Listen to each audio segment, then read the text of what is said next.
정치인들에서 지지 기반 그런 거 중요하죠.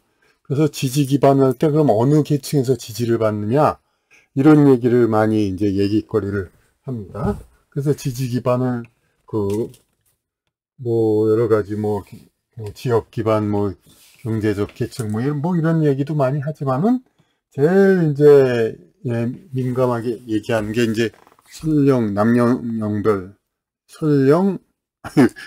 성별 연령의 남녀노소이죠. 그래서 남녀 이제 여기 노소 어린이는 투표권이 없으니까 놔두고 그러면은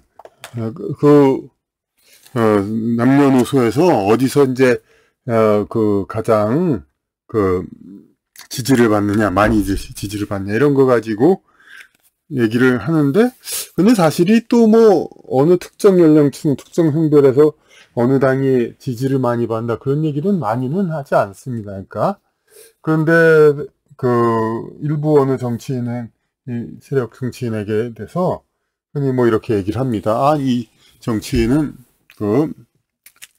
특정 소위 청년들 이대남 그러니까 젊은 남자들 계층에서만 지지를 받는다 뭐 그런 얘기를 하는 말이 있습니다. 그런 정치 평론을 하면서 근데 이게 그러면은 이거에 대해서 근데 어떻게 뭐 뚜렷하게 뭐 반박하지도 않고 별로 그렇다고 해서 대안으로 그러면 아니 20대 30대 젊은 남성들한테 지지를 받는데 그럼 여성들한테 지지를 받는 계층은 뭐냐? 물론 이제 상대적으로 더민당이 이제 여성들한테 지지를 받습니다만은 이거에 대해서 이렇게 문제를 삼는 이런 사람들 그런 사람들이 오히려 진짜 생각이 좀 너무 단순하고 경직된 그게 아닌가 그렇게 보입니다. 그 이유가 뭐냐면은 우리 사회 경제적인 어떤 계층으로 보더라도 보면은 전체 계층에서 어느 정당이 세상에 우리는 부유층을 위해 일한다 그런 말을 합니까? 그리고 물론 이제 소외계층을 위해 일한다 얘기하지만 대개 이제 아주 뭐 극빈층 뭐 이렇게 아주 소외계층 그런 쪽을 추구한다고는 얘기 안 하죠 대중정당으로. 그러니까 전반적인 서민들을 위해서 우리는 정치를 한다 이런 얘기하는 정당이 보편적인 정당입니다. 전반적인 서민계층으로 그러니까 어느 정도 가진 자라든지 이렇게 그런 이제 생활이 안정되거나 뭔가 좀 뭐 아쉬운 게 없는 그런 사람들에 대해서는 그렇게 뭐 크게 배려하는 그런 것이 많이 필요하진 않기 때문에 여기에 대해서는 그렇게 이슈화되지가 않습니다. 그럼 이게 마찬가지입니다. 이것도 그럼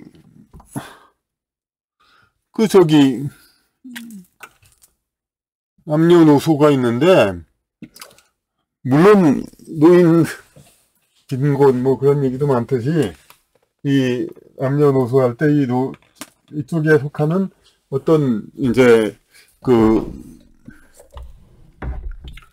소외계층도 당연히 있지만은 근데 사실 단순합니다. 이제 노인 소외계층 복지 그냥 그거 잘 하면 되는 거고 경제적인 그거의 문제일 뿐이지 어떤 정책적인 어떤 기교라든지 어떤 그런 것들이 뭐 많이 필요한 건 아닙니다. 뭐 마찬가지로 보면은 여성계층 그러니까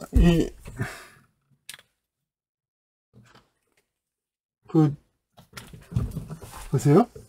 그러니까 노인 계층에서 남녀를 통틀어 가지고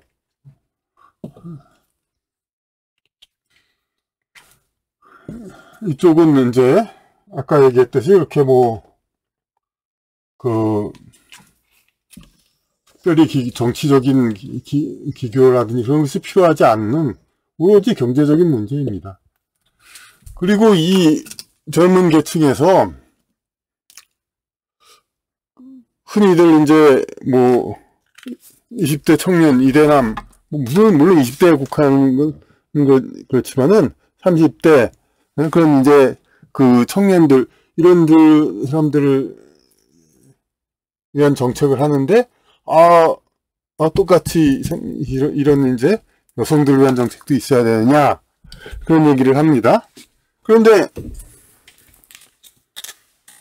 먼저 강의에서도 얘기했듯이 이 사람들 자꾸 이렇게 도식적으로 그러니까 그래픽으로 이렇게 그냥 나눠서 설명하려고 하고 그러길 좋아하지만은 대칭적이 아닙니다. 왜냐하면 20대 남성은 도전에 몰리고 뭔가를 해야 되고 취업을 해야 되고 여러 가지 그런 이제 사회적인 그런 이제 자기 기반 세우는 그런 여러 가지 과업에 내몰리게 됩니다. 그러니까 어떤 선택의 여지가 없이. 근데 20대 여성은 물론 이제 페미니스트 더 진보적인 사람들은 부정하겠지만은 비록 집안에서 이제 가진 것이 없다 하더라도 남자들은 이제 금수저, 흑수저 차이가 많이 나죠. 근데 여성들이 혹시 이제 집안에 가진 것이 없다 하더라도 선천적인 재산이 있습니다. 그러니까 적극적으로 사회에서 자기 삶을 개척하지 않아도 이제 뭔가 좀 자기에게 이제 선택의 기회가 오고 이렇게 어떤 자기가 또 받아들이는 입장, 뭐를 추구하기 위해서 그냥 계속해서 달라붙어야 할 아쉬운 입장 그런 것은 좀 덜 해도 되고 계속 자기는 이렇게 어떤 선택하고 받아들이는 그런 입장. 그러니까 마치 이 부유층, 상대적인 이제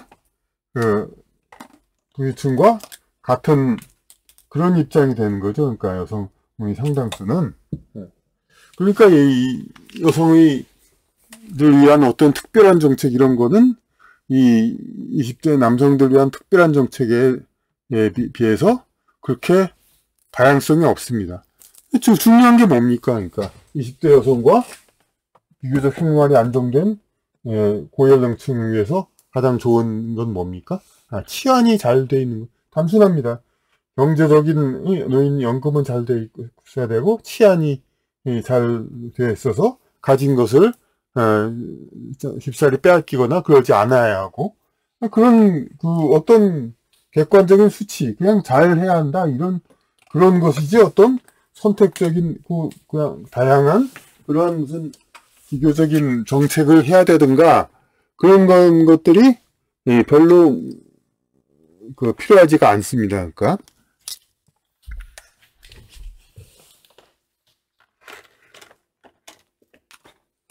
그래서 오히려 요 단원의 얘기보다도 제가 이제 끝날 때 그러니까 링크 시켜드릴 최근에 한 거지만 20대 여성을 위한 정책은 이미 포화 상태. 그거고 또 남자는 부자, 남자는 빈자, 여자는 부자 여자는 그걸 링크해 드릴 테니까 그걸 보시면 또 더욱더 이해가 될 겁니다. 그러니까 결론은 그러니까 이대남 젊은 남자들을 위한 정책이다. 이거는 그건 비판의 대상이 아닙니다. 절대로. 그러니까 마치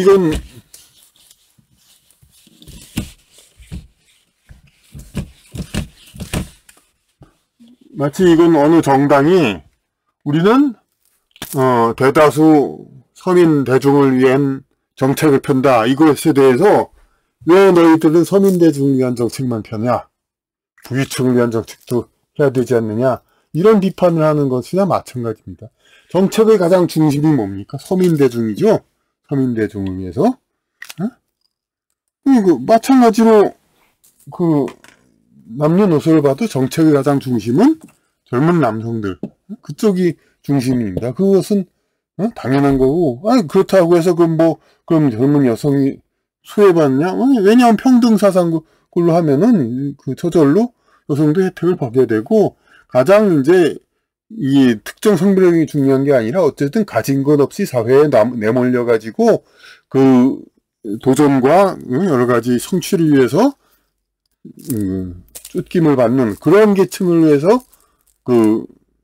정책을 펼치는 것. 그것이 가장, 고도의 정책적인 그런 이제 노하우, 그런 기교도 필요하고 여러 가지 유능함도 필요하고 그런 것입니다. 그러니까 이런 가장 사회적으로 활동적으로 해야 할 사람, 자기 가진 것이 없이, 물론 여성도 젊은 사람 활동 많이 하고 열심히 하는 거 압니다. 하지만 어쨌든 그 사람들은 정적이죠. 이제 상대적으로 어떤 이제 그리고 비교적 심플하죠. 그런 여성에게 특화된 정책은 치안을 잘 해야 되고 여러 가지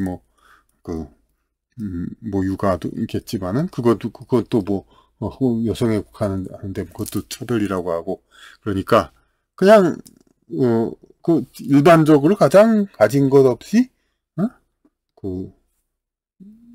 활동적으로 새로운 것을 성취해야 하는 그런 사람들 위한 정책. 그러니까 실제로는 대부분 이제 젊은 남성들 위한 정책이지만 그것이 바로 모든 정책의 중심이어야 될 수밖에 없고 거기에 맞춰서 이제 정책을 펴는 그러한 이제 정치가 가장 이제 유능하고 그런 이제 필요한 우리 현 시점에서 그러한 요구되는 그러한 정책이라고 볼 수가 있겠습니다.